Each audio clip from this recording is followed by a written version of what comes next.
The massive ship New Seoul moved through space like a metal mountain. Captain Lee Do-hyun stood at the observation window, watching Earth get smaller and smaller behind them. The blue and green planet that had been home to humanity for millions of years was now just a dot of light. Soon, it would be gone completely. Do-hyun's hands pressed against the cold glass. His reflection stared back at him. Tired eyes, gray hair, and lines on his face that had appeared in the last few months. The stress of organizing the largest evacuation in human history had aged him years in weeks. Behind him, the bridge buzzed, with activity as his crew worked to keep the massive colony ship on course. "Captain," said Navigator Kim Dong-wook, looking up from his controls, "the last transport ships have joined our fleet. All humans are now away from Earth." Do-hyun nodded, but did not turn around. "How many ships total?" 2,047 vessels, sir. 800 million people total. 800 million. That was all that remained of humanity. 3 billion had died in the first attacks when the aliens arrived. The rest had been given a choice by the Galactic Coalition: leave Earth forever or be destroyed completely. It had not been much of a choice. The aliens had come without warning 3 years ago. Ships appeared in Earth's sky like dark clouds, blocking out the sun over major cities. The Catherian Empire led them, with their tall, pale leaders who spoke in clicking sounds. Behind them came the crystalline hegemony, beings made of living crystal who communicated through light patterns. Dozens of other species followed, all united in one goal. They wanted Earth, not the people, just the planet. Chancellor Vextar of the Catherians had made the announcement himself, his image broadcast to every screen on Earth. His white skin seemed to glow under the lights, and his black eyes showed no emotion as he spoke. "Humans of Earth," he had said in perfect English, though his voice sounded like grinding metal. "Your species has proven inadequate as guardians of this world. Earth contains resources vital to the prosperity of the galaxy. You have wasted them. With your primitive technology and short lifespans, the Galactic Coalition hereby claims this planet for proper development." The ultimatum was simple. Humanity had 1 year to evacuate completely. Any humans remaining after the deadline would be eliminated. No negotiations, no compromises. Leave or die. Do-hyun remembered the chaos that followed.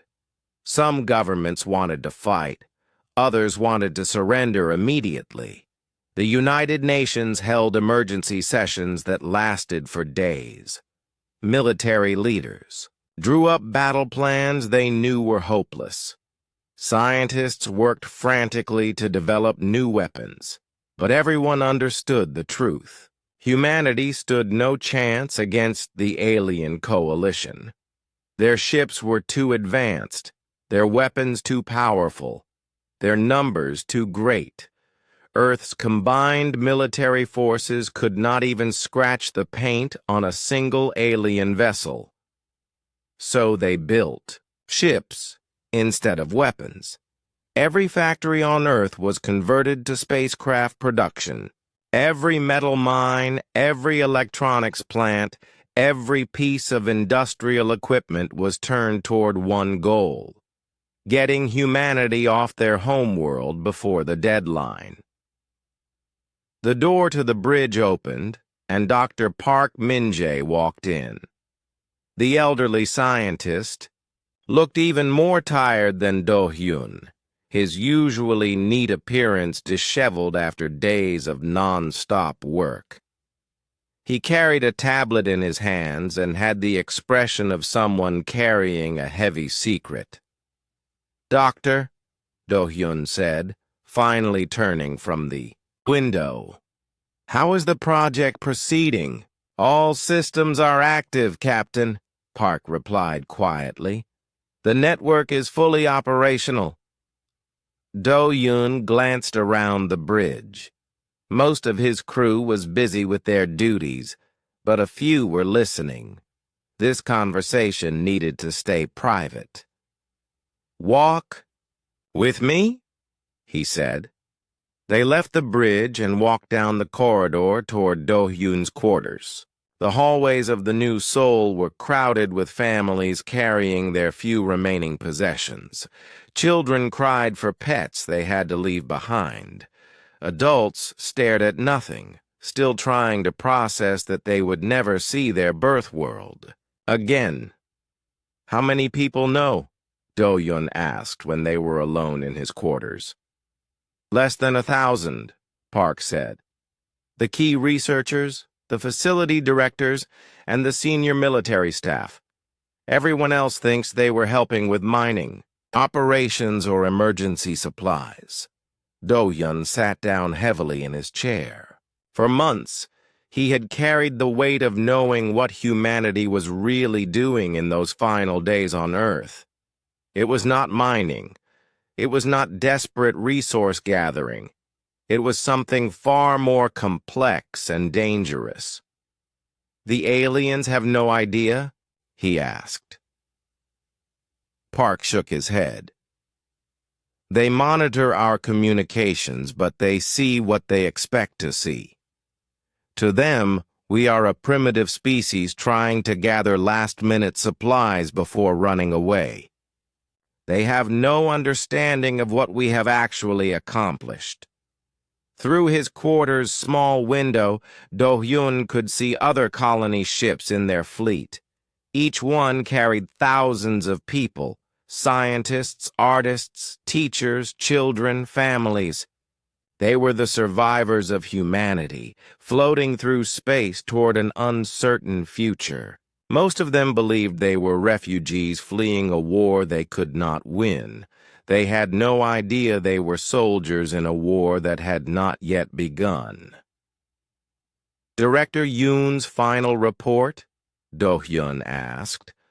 Park activated his tablet and showed a series of data charts. All continental networks came online exactly on schedule. The Australian facility was the last to activate, just 6 hours before the final transport left the surface. Every major landmass, every ocean system, every significant ecosystem now has full coverage. Do-hyun studied the numbers, though he did not fully understand the science behind them. That was Park's expertise. What Do-hyun understood was strategy, and this was the most audacious military strategy in human history. "How long before activation?" he asked. "The system needs time to integrate fully with the existing biological networks," Park explained. "Conservative estimate is 18 months. It could be as long as 3 years, depending on environmental factors." "And then?" Park met his eyes. "Then Earth will remember what it means to be human." Outside the window, Earth was no longer visible. Humanity's homeworld had disappeared behind them, left to the aliens who thought they had won an easy victory. Soon, the Galactic Coalition would begin their mining operations. They would build their cities and establish their colonies. They would congratulate themselves on removing humanity from the galaxy's most valuable planet. They had no idea what humanity had left behind for them to find. 3 years had passed since the last human ship left Earth's orbit. Governor Morketh stood on the observation deck of his luxury station, watching the mining operations below. Massive extractors pulled precious metals from what used to be the Amazon rainforest. Crystal formation plants covered the former location of New York City. The Pacific Ocean sparkled with processing platforms that turned seawater into fuel. Earth was more productive now than it had ever been under human control. Morketh's skin had the pale blue tint common to all Cytherians, and his tall, thin frame made him tower over most other species. He wore the ceremonial robes of a planetary governor, decorated with symbols showing his authority over this sector of space. Earth was his greatest prize, the achievement that would secure his place in the Cytherian hierarchy forever. "Governor," said his assistant, Commander Thex, approaching with a data pad, "the quarterly production reports are ready for your review." Morketh took the device and scrolled through the numbers. Quantum crystal extraction was up 40% from last quarter. Rare earth mining had exceeded all projections. The orbital platforms were producing more energy than 12 Cytherian worlds combined. "Excellent," he said. "Chancellor Vextar will be pleased. Send these reports to the home fleet immediately." Commander Thex bowed and started to leave, then paused. "Governor, there is one small matter. Some of the survey teams have reported unusual readings in several locations." "What kind of readings?" "Biological anomalies. Plants growing in areas that were sterilized during the initial colonization. Some underground chambers that seem to respond to certain radio frequencies. A few mining teams have reported equipment malfunctions near old human settlements." Morketh waved his hand dismissively. "The humans left behind contaminated equipment and modified organisms. Nothing our science teams cannot handle. Have them increase the sterilization protocols in those areas." "Yes, Governor." Commander Thex left, and Morketh returned to watching the mining operations. The humans had been so wasteful with this planet's resources. They had built their cities in the most resource-rich areas, using primitive concrete and steel when they could have been extracting valuable minerals.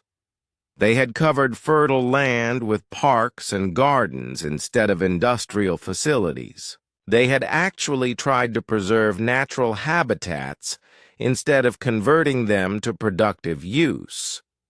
It was no wonder they had remained confined to a single planet while other species had built galactic empires. Far across the galaxy, in the Kepler system, Admiral Han Young-soo walked through the growing colony that humanity was building on a barren moon.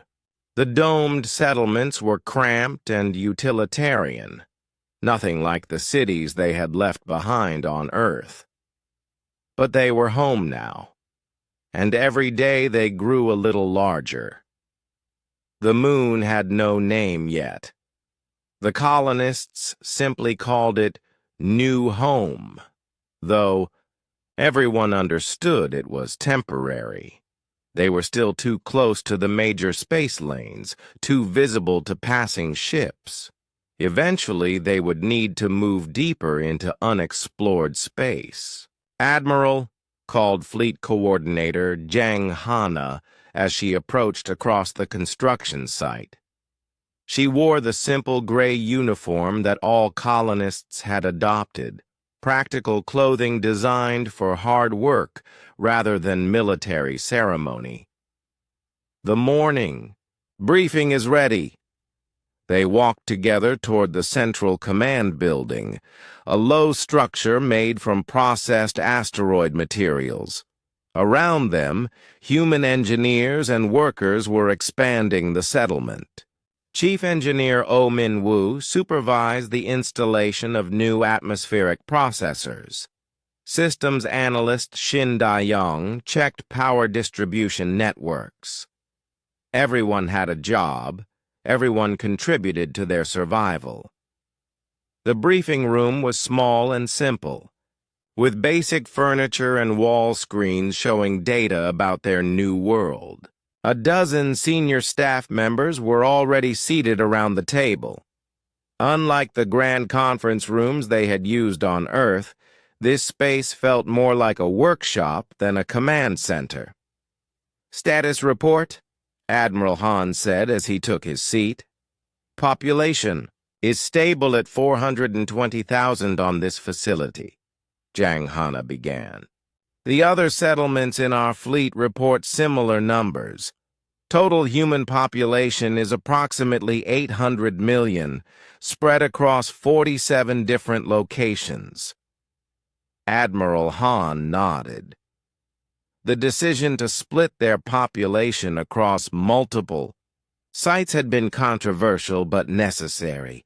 If they were discovered, they could not afford to lose everyone in a single attack. "Resource production? We are meeting basic needs," said Chief Engineer Oh Min-woo. "Food, water, and air are stable. Mineral extraction is beginning to show surplus production. We should be able to begin expanding the settlement within 6 months. Communications? All fleet units are maintaining communication silence as ordered," reported Communications Officer Joe Minho. "No signals toward Earth, no long-range transmissions that could be detected.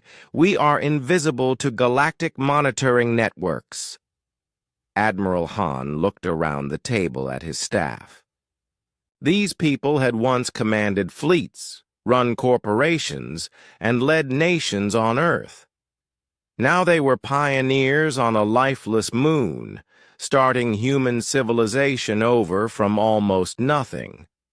But they had chosen this exile, and they had chosen it for a reason. "Any word from Dr. Park's research team?" "The Biological Archaeology Project continues," said researcher Kwon Ji-han, consulting his notes. "Dr. Park has been working with soil and plant samples we brought from Earth. He has been very secretive about his findings, but he requested additional computing resources last week." Admiral Han knew more about Dr. Park's work than most people in the room, but the details remained classified. Only a few dozen people in the entire human fleet understood what they had really left behind on Earth. In the research section of their settlement, Dr. Park Min-jae worked alone in his laboratory. The room was filled with samples, soil from different continents, preserved plant specimens, genetic material from thousands of Earth species. To most observers, it looked like the work of a scientist trying to preserve Earth's biological heritage. They would be wrong. Dr. Park activated his main computer and reviewed the latest data. The samples he studied were not random specimens.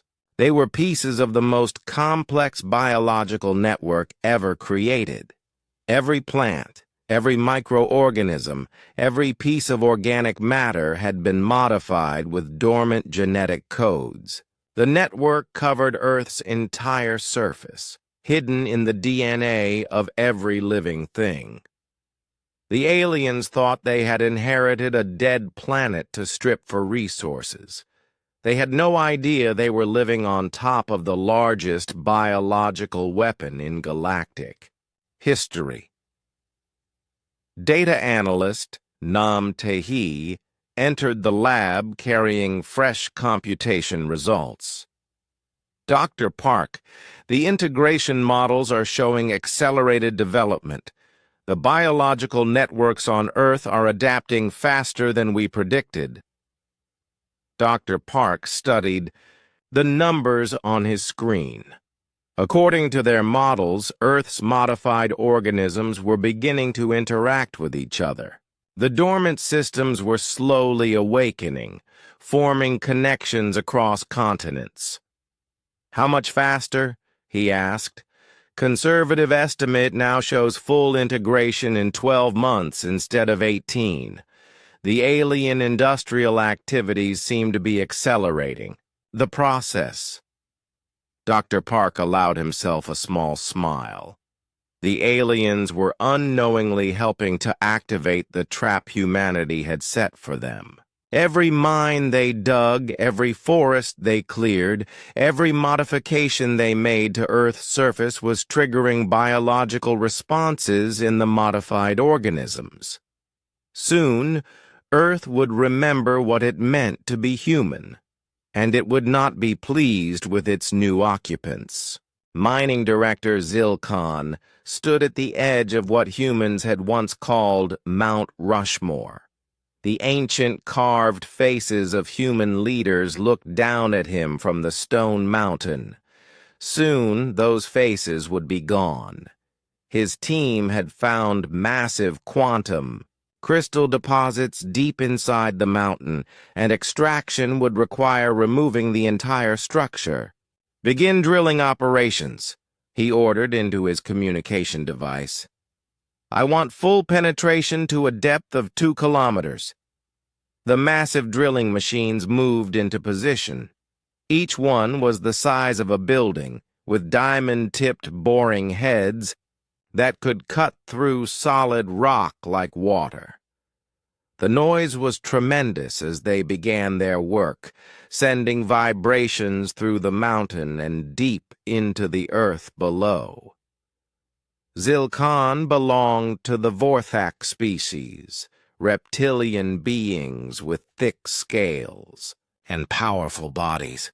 He had overseen mining operations on dozens of worlds, but Earth was special. The planet contained more valuable resources than any other world he had worked on. The humans had been sitting on a treasure beyond imagination and had not even known. The first drill broke through into a large underground chamber after 3 hours of continuous boring. Zilkon ordered his team to lower scanning equipment into the hole to map what lay below. What they found made no sense. "Director," called his chief engineer, studying the scanner readings. "There are structures down there. They look artificial, but they are not made of metal or stone. What are they made of? Organic compounds. The scanners are detecting complex biological materials arranged in geometric patterns. It is unlike anything in our databases." Zilkon frowned. The humans had left behind many strange things, but this seemed different. "Send down a probe team. I want samples of everything." As the drilling continued, similar discoveries were being made across Earth. In the ruins of London, crystalline hegemony excavation teams found vast networks of root-like structures that pulsed with strange energy. Under the former site of Tokyo, Cytherian scientists discovered chambers filled with what appeared to be modified plant life that reacted to their presence. But the most disturbing discovery came from the ocean mining platforms in the Pacific. Dr. Kexlar, the Coalition's lead scientist, stood in the research laboratory aboard the main platform, staring at samples that defied explanation. The elderly researcher had studied alien biology for most of his long career, but these specimens were unlike anything he had encountered. "The growth rate is impossible," he said to his assistant, pointing at the contained samples. "This algae has increased in mass by 300% in the last 6 hours, but it is not consuming any nutrients that we can detect." The samples had been collected from the ocean floor near the mining operations. At first, they appeared to be normal Earth algae, the kind that had covered the planet's oceans for millions of years. but under closer examination, they showed signs of genetic modification that were far beyond what humans should have been capable of. More disturbing is this, Dr. Kexelar continued, indicating another container. This sample has begun producing chemical compounds that are specifically toxic to Catherian physiology. Not generally toxic, specifically harmful to our species, biology. His assistant, a young crystalline researcher named Veltar, studied the data. Could this be a natural adaptation? Impossible. Natural evolution takes thousands of years. This has happened in days. And look at this reading. The organism seems to be communicating with other samples through chemical signals we cannot decode. Dr. Kexelar sent his reports to the coalition leadership, but his warnings were dismissed. Governor Morketh and the other commanders were too focused on production quotas to worry about strange plants. Admiral Zephon of the crystalline hegemony declared that a few modified organisms were no threat to their advanced technology. They were wrong. 3 days after the Mount Rushmore drilling began, the first major incident occurred. Mining Director Zilkon was reviewing production reports when his chief engineer burst into his office. Director, we have a problem at drilling Site 7. The equipment has stopped working. What kind of malfunction? Not a malfunction, sir. The drill bits are being dissolved. Something in the rock is eating through our diamond-cutting heads. Zilkon followed his engineer to the drilling site. What he saw there made him step back, in shock. The massive drilling machine, which had been boring steadily into the mountain for days, was covered in a strange green substance that seemed to be growing across its surface. Where the substance touched the metal, the equipment was corroding at a visible rate. "Get me a sample of that material," he ordered. But when his workers tried to collect samples, they discovered something even more disturbing. The green substance actively avoided their collection tools. It seemed to sense their approach and would flow away from any attempt to capture it. Worse, it was spreading. The substance had begun covering other mining equipment at the site. Vehicles, generators, and communication arrays were all being slowly consumed by the growing green mass. Similar incidents were being reported across the planet.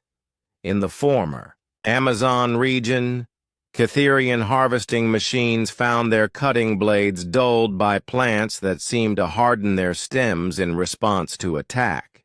Crystal formation facilities in what used to be New York discovered that their equipment was being interfered with by electromagnetic fields generated by modified flowers. On the moon colony ship Busan, Dr. Park Min-jae received the first reports of Earth's awakening through encrypted monitoring systems that the humans had hidden throughout the galaxy. The data confirmed what his models had predicted, but the speed of activation was beyond his most optimistic projections. "It has begun," he said to Admiral Han Young-soo during an emergency meeting in the settlement's command center. Present were all the senior leaders of the human fleet, Captain Song Borum, Council Leader Bae Dong-hae, and the other commanders who had guided humanity through their exile. "What exactly has begun?" asked Captain Song, though she suspected she knew the answer. Dr. Park activated a holographic display showing Earth. Red dots appeared across all the continents, marking locations where biological anomalies were being detected by their hidden sensors. "Project Homecoming is fully active," he explained. For 3 years, Earth's modified organisms have been slowly connecting with each other, forming networks, sharing information. The alien industrial activities provided the final trigger they needed to complete integration. Council Leader BehindHFY leaned forward. "You are telling us that the planet is fighting back." "More than that," Dr. Park replied. "Earth is now a single biological entity. Every plant, every microorganism, every piece of organic matter on the planet is part of one massive organism. And that organism recognizes human DNA as friendly and all other complex life as hostile invaders." Admiral Han studied the display.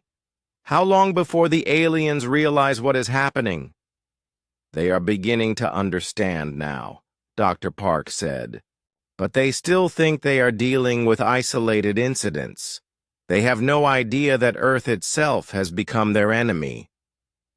Technician An Hyeju, who had been monitoring communications from Earth, looked up from her station.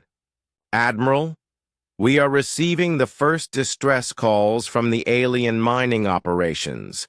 They are requesting emergency evacuation from several sites." Biologist Ryu Seung-ho added his analysis. "The biological responses are escalating.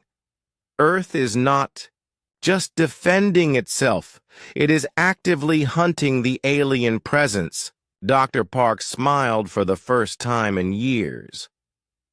"We did not abandon Earth," he said. "We gave it an immune system, and now that immune system is doing exactly what it was designed to do." Outside the command center, human colonists continued their daily work, unaware that their homeworld was awakening from a 3-year sleep and preparing to reclaim itself from the species that had driven them away. Commander Thex ran through the corridors of the Catherian mining station, his breathing heavy and panicked. Behind him, the sound of metal being torn apart echoed through the halls. The plants had found their way inside the station somehow, and they were destroying everything they touched. "Emergency evacuation protocol!" he shouted into his communication device. "All personnel to the transport bays immediately." The station had been built to withstand asteroid impacts and solar radiation. It was supposed to be completely sealed from the planet's surface. But Earth's modified plant life had found ways inside that should have been impossible. Vines had grown through the ventilation systems. Root structures had somehow punched through solid metal walls. Fungal growths were spreading across the computer systems, causing massive electrical failures. Thex reached the main transport bay to find chaos. Hundreds of Catherian workers were trying to board evacuation ships, but many of the vessels would not start. The modified organisms had somehow gotten into the engine systems and were dissolving critical components. "Commander!" called Medical Officer Yeltan, rushing toward him with a data pad. "You need to see this report immediately."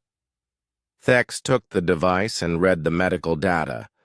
What he saw made his blood run cold.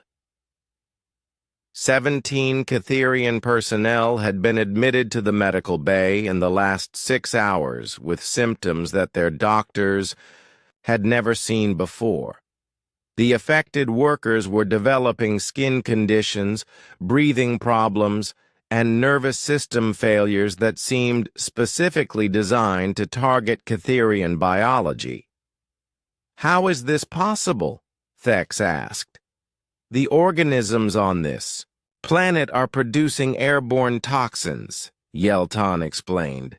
"But these are not random poisons. They are precisely engineered to attack the specific biological systems that keep Catherians alive. It is as if something studied our species and designed the perfect weapons against us. A loud crash echoed through the transport bay as one of the loading doors was torn apart by massive vines. The plant growth that emerged was unlike anything from the original Earth ecosystem. These vines moved with purpose, reaching toward the Catharian personnel with what looked like deliberate intent. "Fall back to the emergency ships," Thex ordered.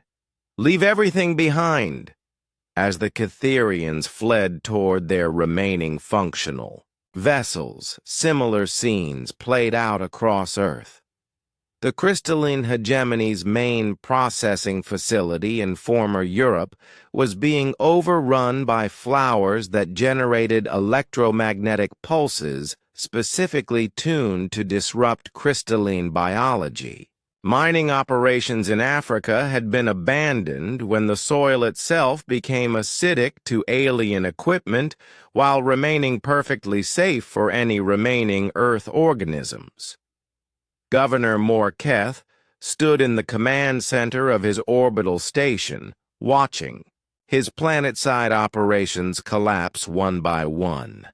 Red warning lights flashed across the status boards as facility after facility went offline. His most productive mining sites were now sending only distress signals before their communications cut out completely.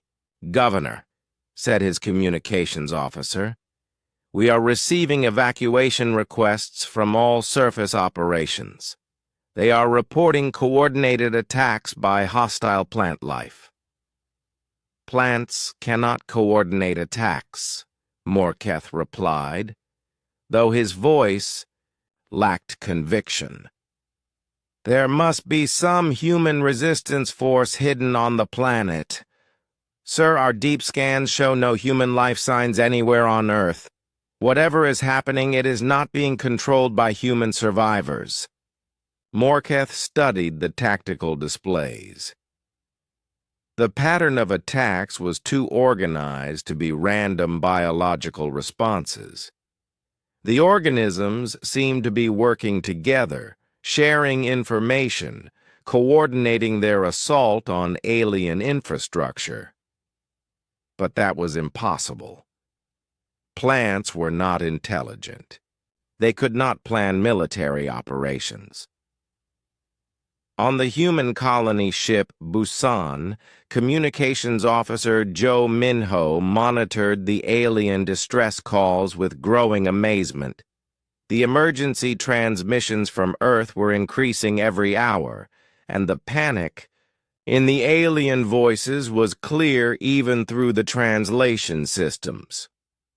"Admiral," he reported to Han Young-soo, "the aliens are losing control of Earth faster than our most optimistic projections suggested. Multiple evacuation attempts are failing because their ships cannot function in the new biological environment." Admiral Han reviewed the data alongside tactical analyst Yoon Seung-won and strategic planner Hong Ji-soo. The three officers had spent years planning for this moment, but the reality exceeded their wildest hopes. The atmospheric changes are happening faster than Dr. Park predicted, Yoon Seung-won observed. Earth's plant life is producing gas mixtures that are toxic to the alien species but would be perfectly breathable for humans. Strategic planner Hong Ji-soo pointed to another set of readings. "The electromagnetic interference is also beyond our expectations. The modified organisms are generating field patterns that disable alien communication and navigation systems while leaving human technology unaffected." Admiral Han allowed himself a moment of satisfaction. For 3 years, they had lived as refugees, building new colonies on barren worlds while their homeworld was stripped for resources. They had watched helplessly as the aliens destroyed human cities and turned Earth's natural beauty into industrial mining operations. But humanity had been patient. They had planned. And now Earth was fighting back. In his research laboratory, Dr. Park Min-jae worked with renewed energy as he monitored the biological responses across Earth. Environmental engineer Lee Seo-young assisted him in tracking the atmospheric changes, while other scientists documented the rapid evolution of Earth's modified organisms. The adaptation rate is extraordinary, Dr. Park explained to the research team. Every time the aliens try a new approach to deal with the organisms, the biological network adjusts its response within hours. It is learning from each encounter and becoming more effective. The data showed that Earth's modified plant life was not just defending territory. It was actively hunting alien personnel. Forests were moving to surround mining settlements. Ocean organisms were attacking ships with coordinated precision. Even the soil was becoming hostile, dissolving alien equipment while nurturing the growth of Earth's original species. How is the network coordinating these responses? Asked researcher Kwon Ji-han. Chemical communication through root systems. Airborne pheromones and electromagnetic signals generated by crystalline plant formations, Dr. Park replied. The entire planet has become a single biological entity with a distributed intelligence network.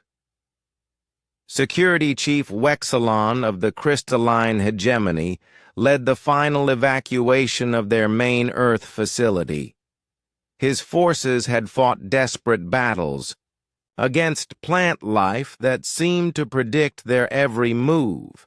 Weapons that should have been effective against organic targets had no effect on these modified organisms. Worse, the plants appeared to be learning from each attack, adapting their defenses in real time. Admiral Zephon, he reported to his commander through a crackling communication link, we have lost the facility.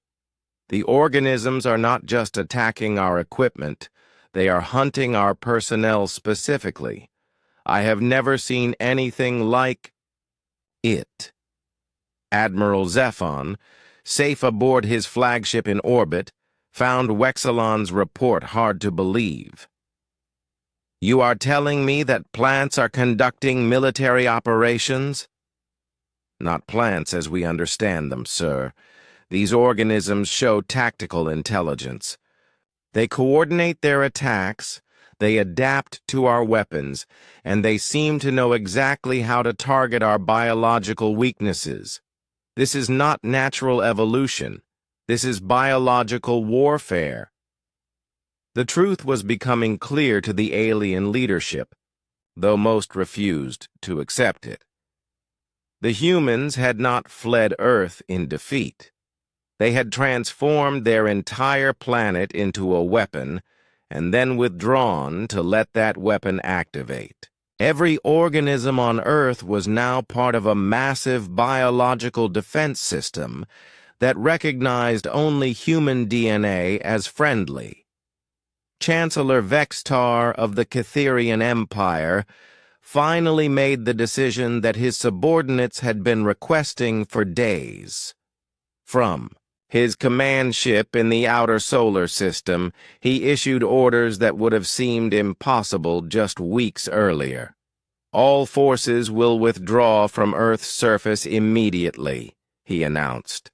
Prepare the fleet for planetary sterilization.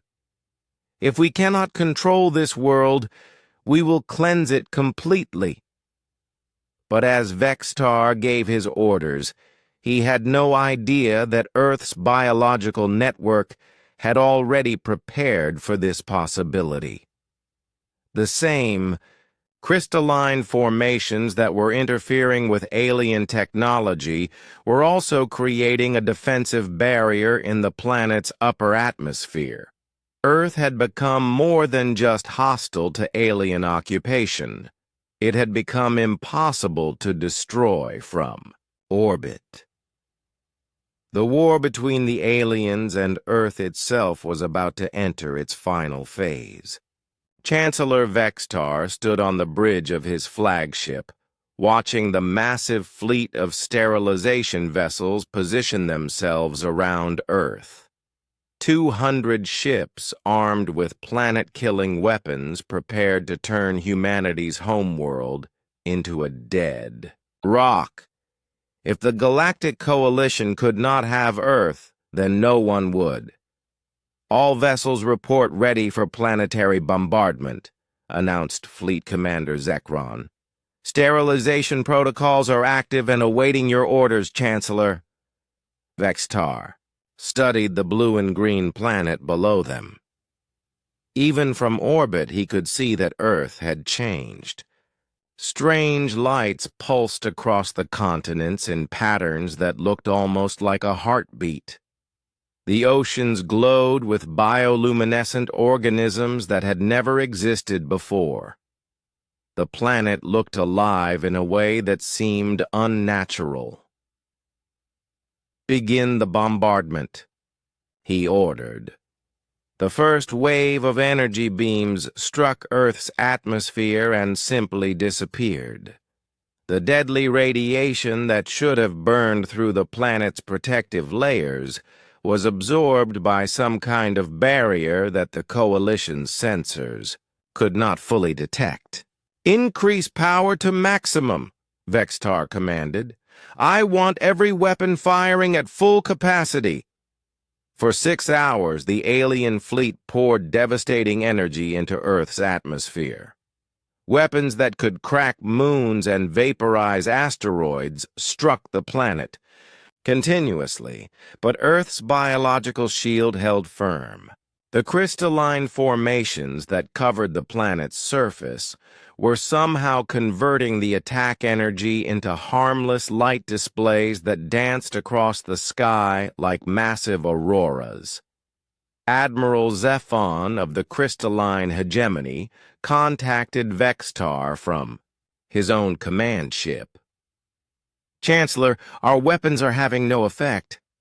The planet has developed some kind of defensive system that we do not understand."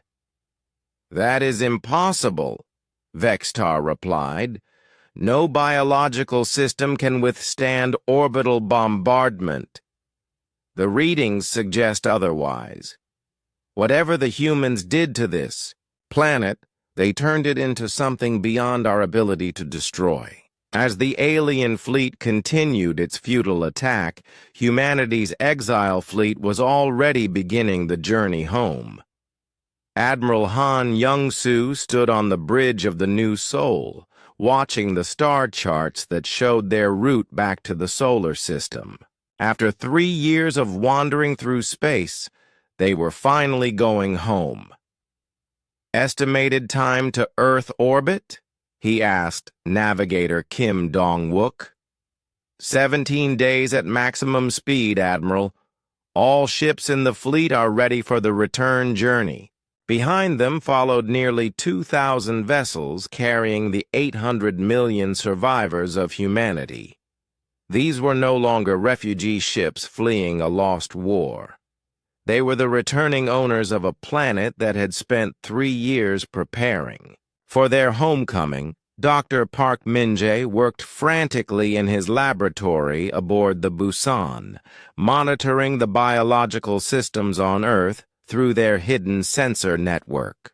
The data showed that the planet was not just defending itself from the alien attack, it was actively preparing for humanity's return. "The atmospheric composition is shifting," he reported to Captain Song Borum and the other senior officers. "Earth is adjusting the air mixture to optimal human levels. Oxygen content is increasing, toxin levels are dropping, and the temperature is stabilizing in ranges that will be comfortable for human habitation." Engineer Oh Min-woo reviewed the technical specifications. "The modified organisms are also clearing. The industrial contamination left by the alien mining operations. They are actually repairing the environmental damage that 3 years of strip mining caused. Captain Song studied the readings in amazement. The planet is healing itself? More than that, Dr. Park replied.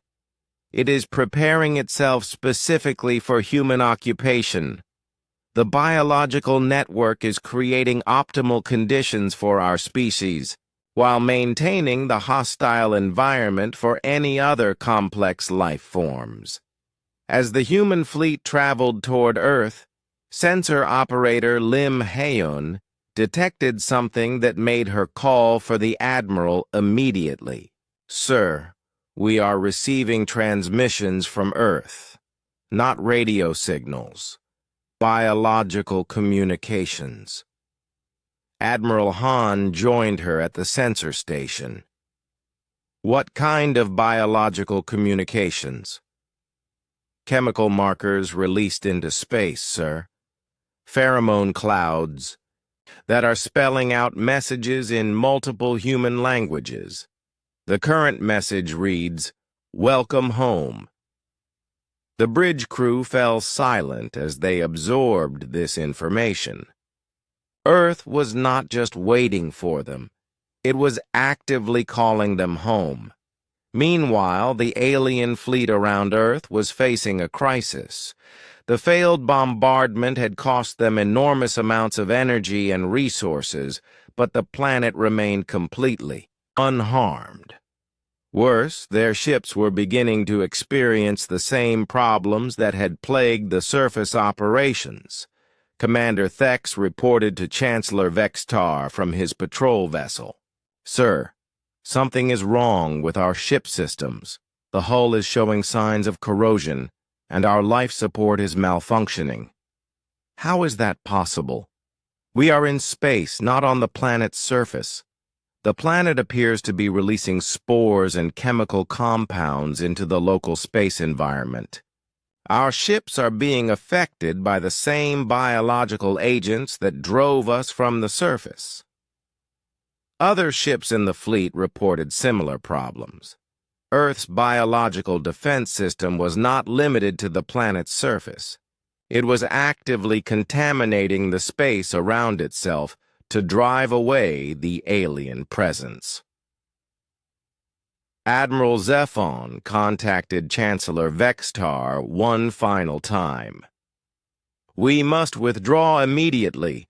The planet is making the entire solar system uninhabitable for our species. If we remain here, we will lose the entire fleet. Chancellor Vexatar stared at Earth through the bridge view screen. The planet pulsed with lights that seemed to mock his failed attack.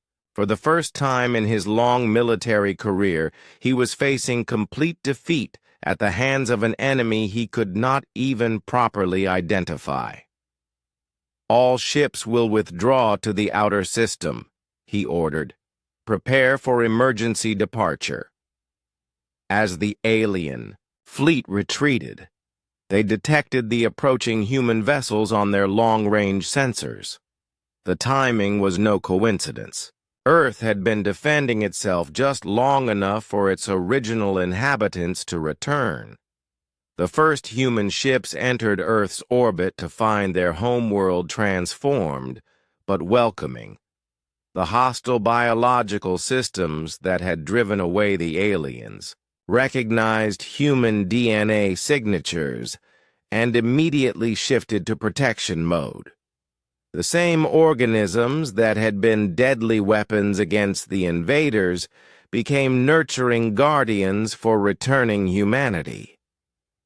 Captain Lee Do-yun stood once again at an observation window, but this time he was watching Earth grow larger as they approached. The planet looked different than when they had left. More vibrant, more alive, covered with new forms of plant life that seemed to glow with their own inner light. Atmospheric analysis complete, reported the ship's science officer. The air is perfectly breathable for humans. Temperature, humidity, and chemical composition are all optimal for human habitation. Dr. Park Min-jae joined Captain Lee at the observation window, carrying a sealed container with soil samples from their new colony. "I want to test something," he said, opening the container.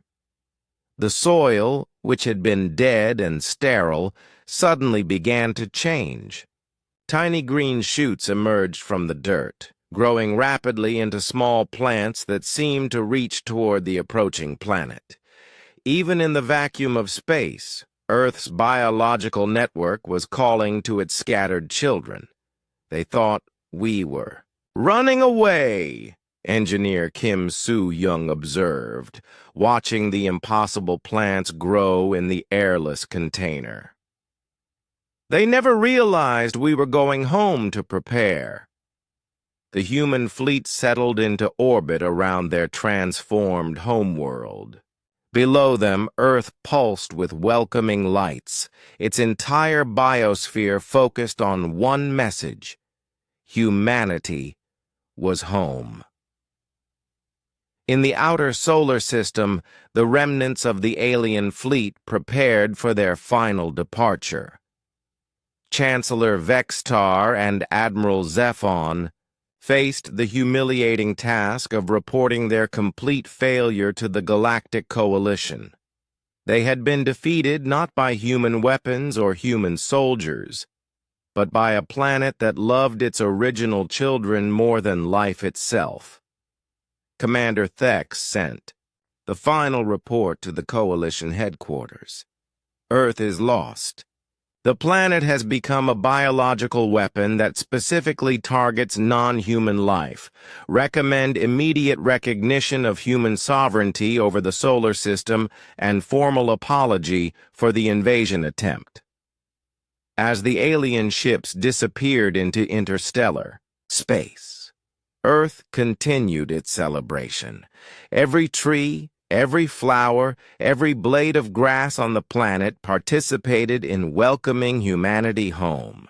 The greatest military victory in human history had been won not through violence, but through love, the love between a species and their home world. The humans had left Earth as refugees. They returned as conquerors, having turned their entire planet into the ultimate expression of home, a place that would rather die than belong to anyone else.